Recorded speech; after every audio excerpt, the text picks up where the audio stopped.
Buchananock, South Africa, home of the spirit quartz.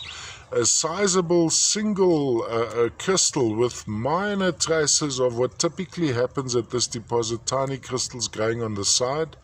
Here you actually see what typically happens. You have a core crystal and then a whole, almost a starburst of tiny crystals growing around it.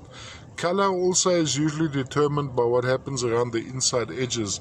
On this particular sections, the color actually runs through certain parts of the specimen. Now, what I find very interesting about this guy is this: it's actually one crystal, and then you have all these crystals growing on the one crystal. So it's a crystal with many faces. Something like Game of Thrones, the people with many faces, or the girl with many faces. Quite lovely. Size-wise, good size. I think it's the length and the width is almost the same. Over 2 inches, I think. Okay, let's look from the top down. So it would stand flat on a turntable going around like that.